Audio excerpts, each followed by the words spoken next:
2 out of 3 of the people from Gaza allowed into Denmark in 1992 had 27 years later been convicted of a serious criminal offence. That's 2 out of every 3.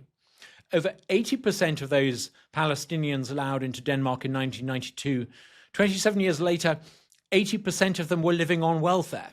The US recently has announced that it won't be accepting Gazans for any reason into the United States. Do you think that's the right policy? Absolutely the right policy. It would be madness to allow large numbers of people from Gaza to live in the West for all sorts of reasons. There's now good data showing how dangerous it would be to allow even quite small numbers of Gazans into the West. There's been talk in Britain about allowing 50 Gaza children to come into the country to receive medical treatment. And superficially, this sounds great. It sounds wonderful, doesn't it? Allowing sick kids to come into the country to make them better. But I think before we decide that we want to do this, we need to bear in mind a couple of things. Number one, if we allow these sick children into the country, it's going to be a one-way trip. Already there's been an acknowledgement that if they come into the country, they will be able to claim asylum and they will be there permanently. The second thing I think we need to accept is that so too will their extended families be allowed in. There have been a series of court decisions recently which make it pretty clear that extended families of those given asylum in the UK would be allowed to join them in the UK if they themselves faced danger or faced extraordinary circumstances. And I think it's pretty clear that the courts would rule in favour of that. I think the third thing to bear in mind is that Gazans tend to have rather large extended families.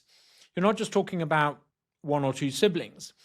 If you allow in these children, you are giving permission for a very large number of aunts, uncles, cousins, assorted family members to come in. You're basically allowing in a clan for every child that you give the green light to. If we're serious about giving medical treatment, why not give that medical treatment to these kids in, say, the Gulf or Cairo? It's pretty clear that allowing these children into the West would allow in a very large number of people. In fact, I've done some math. If you assume that for every child that comes in, there are 2 immediate family members and 10 extended family members, and I think that's quite a conservative estimate given the size of Gazan families, you're talking about 650 people coming in permanently to the UK. I think that would be madness. What about the moral obligation? Does the West and rich countries have a moral obligation to those fleeing a war zone that was out of their control? No, we don't have any moral obligation at all. If we had a moral obligation to anyone that faced a conflict, then we would become the lifeboat of the world and we would be swamped. Given what happened on October the 7th, when a vicious attack was made on a Western country by a terrorist group based in Gaza, not only do I think we don't have a moral obligation to Gazans, I think we actually have a moral obligation to not aid and abet Hamas supporters in Gaza. I think we have a moral obligation to our own citizens. Now, I've been looking at some of the data on what happens when people from so-called Palestine, Palestinians, have been allowed to come into the West. The Danes in 1992 allowed in 321 Palestinians. And someone did a bit of research 27 years later in 2019. 27 years later, lots of time you might expect for people from Gaza who moved to Denmark to integrate and to make a go of their lives. What the data tells us is really quite shocking. It tells us that 2 out of 3 of the people from Gaza allowed into Denmark in 1992 had 27 years later been convicted of a serious criminal offence. That's 2 out of every 3. Over 80% of those Palestinians allowed into Denmark in 1992, 27 years later, 80% of them were living on welfare. Now, I've done a little bit of math, and if you were to extrapolate those sorts of results from the 650 Gazans that people are talking about allowing to come and settle in Britain, you're talking about something like 433 criminals being allowed in. You're talking about something like 520 welfare dependents being allowed in. And if you then extrapolate the data on what it costs the Dutch and Danish taxpayer to allow people from Arab North African countries in, something like a million euros a year, if you multiply that by the number of expected Gazan welfare dependents that you would have living in Britain as a result of this decision, you're talking about something like £500 million a year. So let's get over this idea that we're allowing in 56 children for temporary treatment. If we go ahead with this, we are allowing in a very large number of Palestinians who will become permanent welfare dependents. Many of them will become criminals, and they will be living in our country forever. So when it comes to moral obligation, I think we have a moral obligation to our own citizens to say, no, we're not going to allow this. And we need to veto this decision, stop this decision. And if we really want to treat sick kids in Gaza, well, send some doctors to Gaza. There's a reason why we can't treat these children in Cairo or the Gulf, because no Arab state in their right mind would allow these people into their territory. We certainly shouldn't be allowing them here. It's not just about the money. Many of these people are hardened Islamofascists. They are deeply, deeply, deeply anti-Semitic. They have values that are deeply hostile to the West. It would be madness to allow them in. Are we going to allow them into your street, my street? Are we going to let them live in Guildford or Godalming or Birmingham? It would be madness to allow these people in. No Arab country would allow them in, and we certainly shouldn't. We've seen Belgium already accept some Gazan refugees. And there's an idea from some on the right in America in particular that says that Israel is encouraging Gazans to flee to Europe and encouraging Europe to take in these so-called refugees.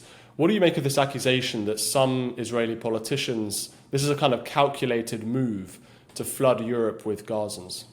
There could be an element of that. I don't know enough about the detail. I mean, I understand that if I was an Israeli, the last thing I would want a million or so Gazans living in close proximity to me. And if you could get them to go and live in the West, then that would be getting rid of a problem on your doorstep.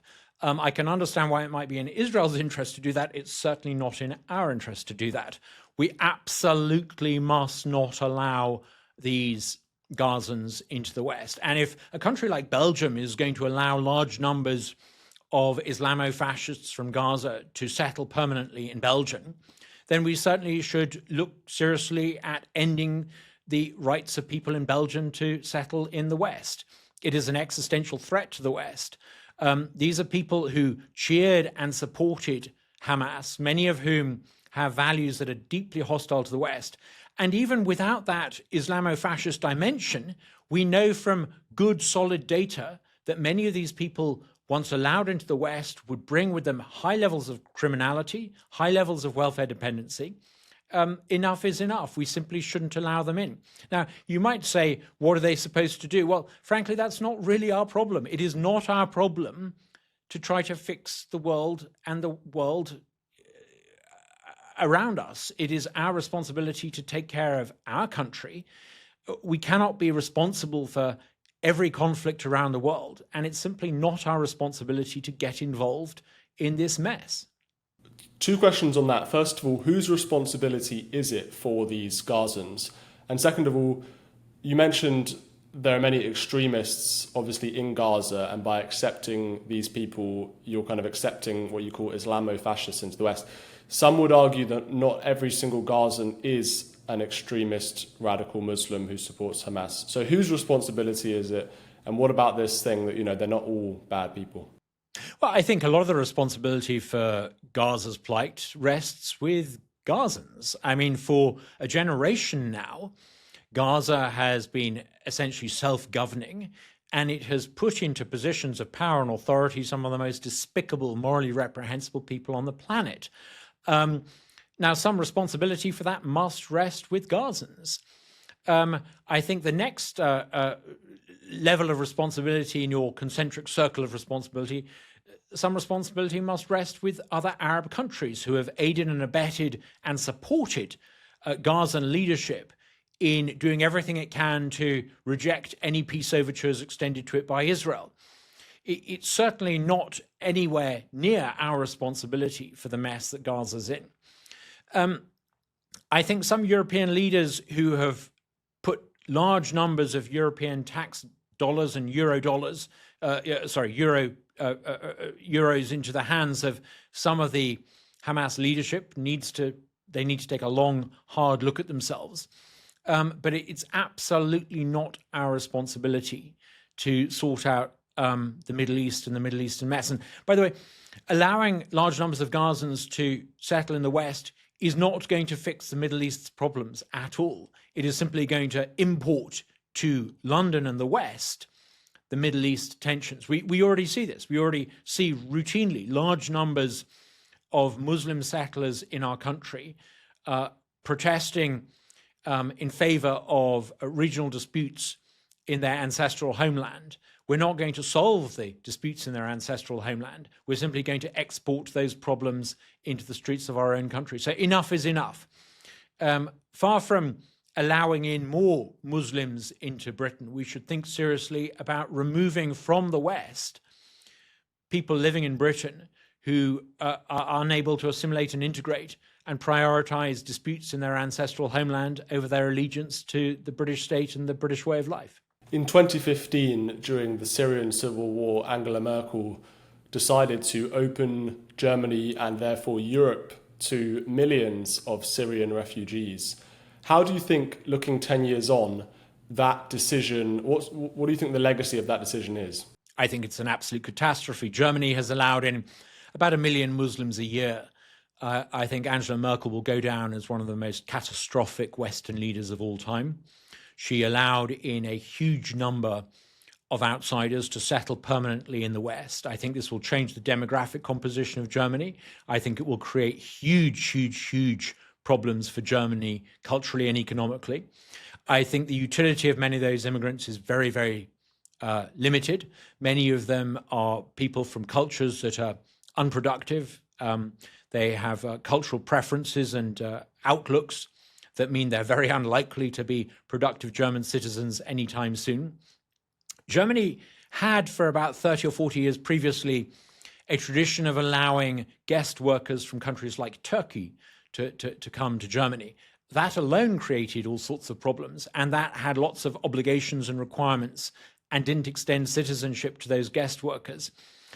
Merkel's decision to go a step further and allow in large numbers of so-called refugees to settle in Germany is going to cause a huge headache for Germany. We've already started to see evidence of this. Now, the German state, rather like the British state, tries to suppress dissident opinion, people who object to this, people who point out the folly of this. There are attempts by establishment figures in Germany to try to ban a political party that is trying to stop this large-scale Muslim immigration into Germany. But ultimately, Germany is not going to be able to avoid the consequences of this catastrophic decision by Angela Merkel. If you import large numbers of people from an alien culture, from a Muslim culture, into the West, you cannot ultimately make German citizens out of them. You will change forever what it means to be German if you're not careful. In the United States, Donald Trump has been working very hard to deport illegal migrants. And we saw in the news recently an illegal migrant lorry driver killed several people doing an illegal turn on the motorway. And this has caused a huge uproar. I think he was given his license to drive in California. What do you make of this recent case? Do you think it's indicative of broader issues? I think this case visually demonstrates a much more extensive problem. You had someone who literally walked across the border, had absolutely no right to be in the United States, was given by authorities in California permits that basically allowed him to have the privileges that he would have had he been born an American. It makes a mockery of the system. Someone like me who came to this country, America, legally and went through all the hoops, it makes a mockery of that immigration process if people can just walk across the border and get what they want. I think cases like that demonstrate the real problem, that there are very large numbers of people living in America who have no right to be here. But what's interesting is that America's woken up to this problem. Not only has the flow of people across the southern border dried up to not even a trickle, there is essentially no unlawful migration across the southern border anymore. Trump has been remarkably successful in throwing people out who have no right to be here. And the liberal media do all the usual things. They find a hard luck case and they find someone sobbing hysterically because they're about to be deported. I think America's got beyond caring about that. I think people in America realize that if you allow large numbers of people from the third world to come in, and if you don't have the moral gumption to remove them, you will essentially turn your country into the third world. And America, I think, has made a conscious choice not to go down that route. So you're seeing the mass deportation of illegal migrants. People are doing it quite unapologetically. In fact, lots of people are talking about joining ICE. There's the immigration authorities in America are recruiting large numbers of people. They're offering a very good bounty for new recruits.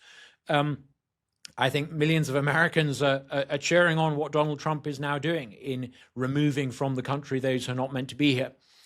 Europe not only is failing to do that, Europe is seriously contemplating importing more people who will cause future problems. It's madness.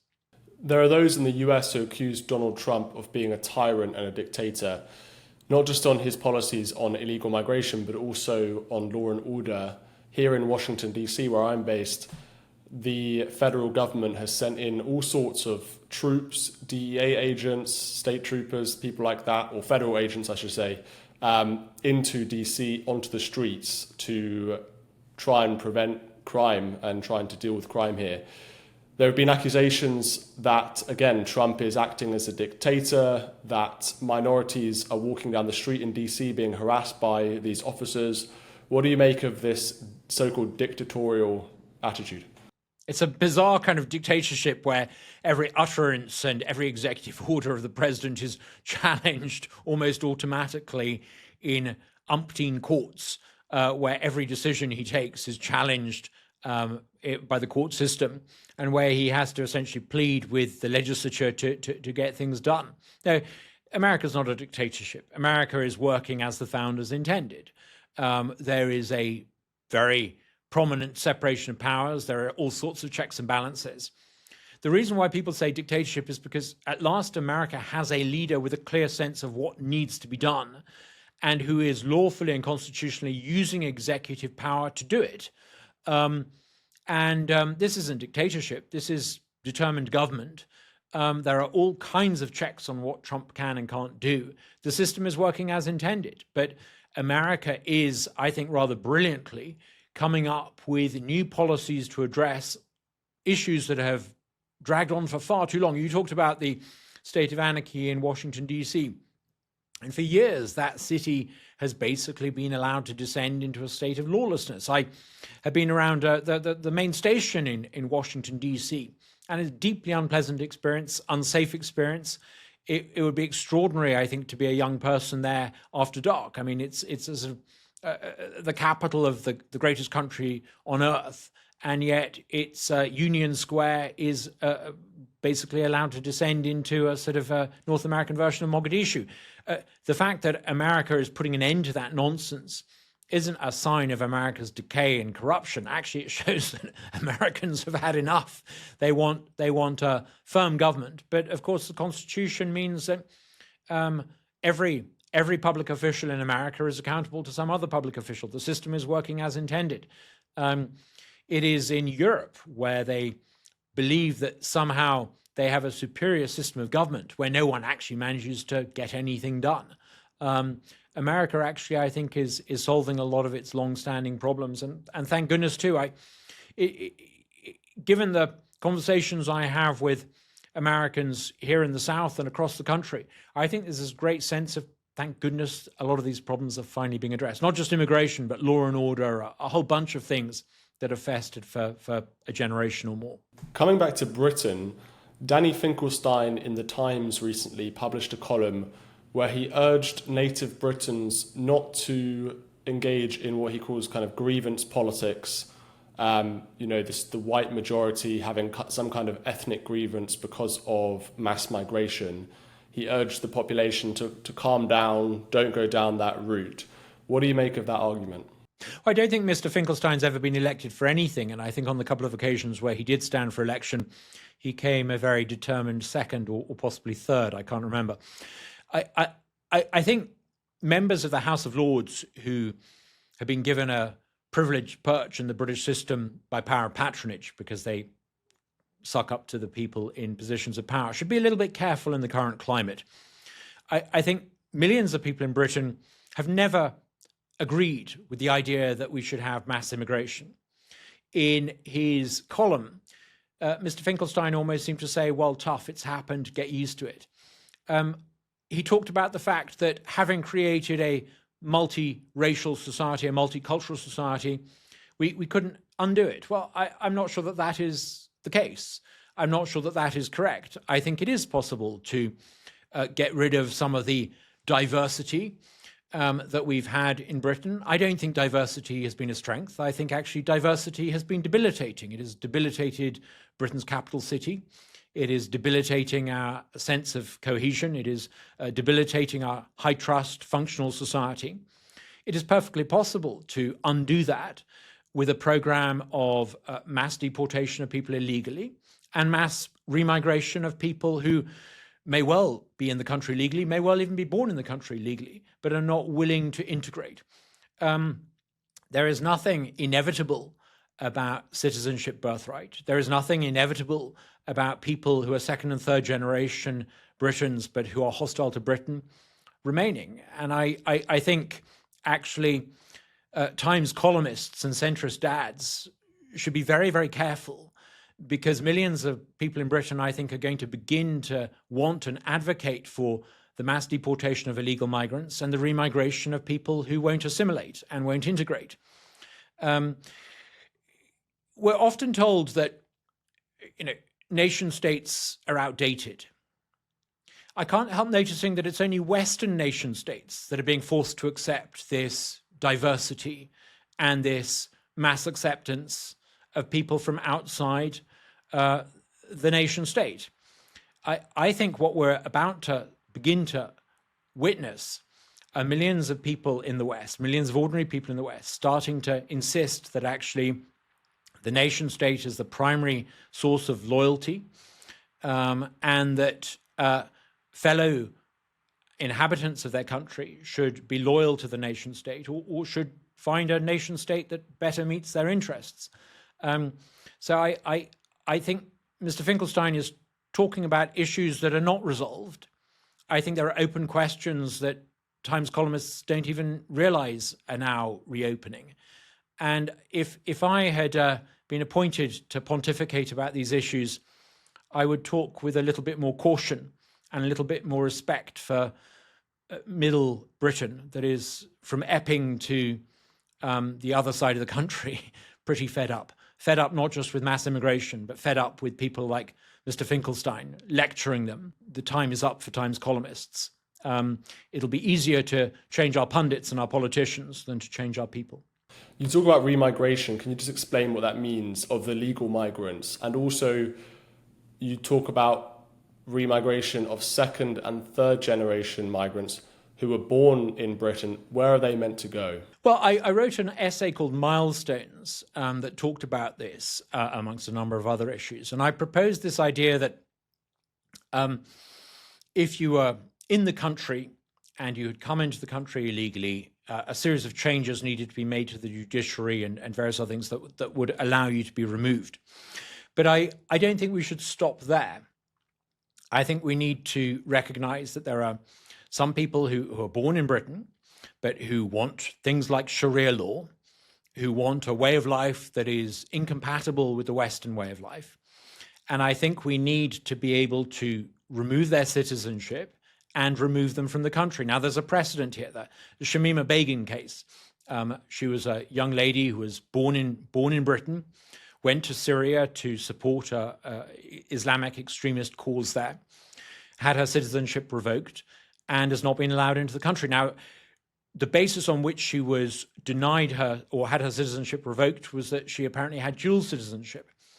I argue in an essay I wrote that you should be able to strip British citizens of citizenship, even if they don't have a secondary claim to a second source of citizenship.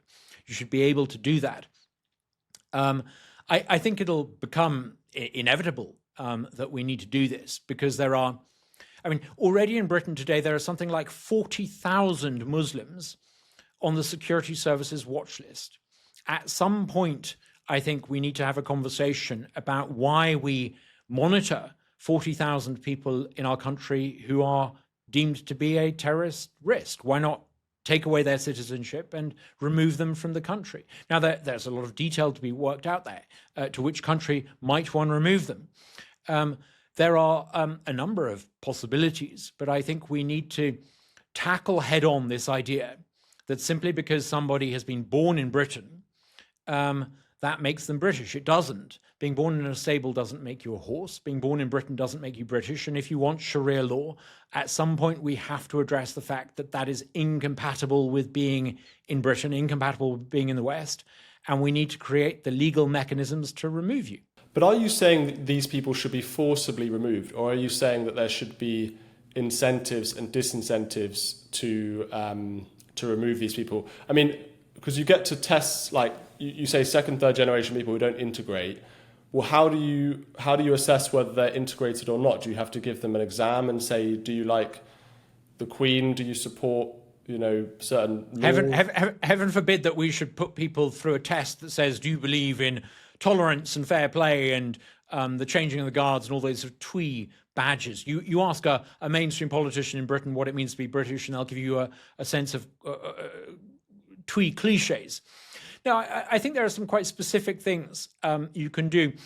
I think a really important litmus test in deciding whether or not to remove citizenship from someone who wants Sharia law is their attitude towards people who abandon the faith, who renounce Islam. Under most schools of Islam, I think pretty much all mainstream schools of Islam, if you are a Muslim who abandons the faith, the teaching of most Muslims is that you should be put to death. You should wish harm to people who are guilty of what they would regard as apostasy.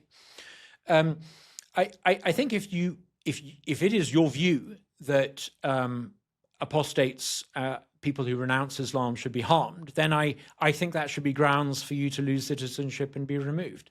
There are other key litmus tests, but to me that is the really, really key one. And there's a reason why I think that is so important.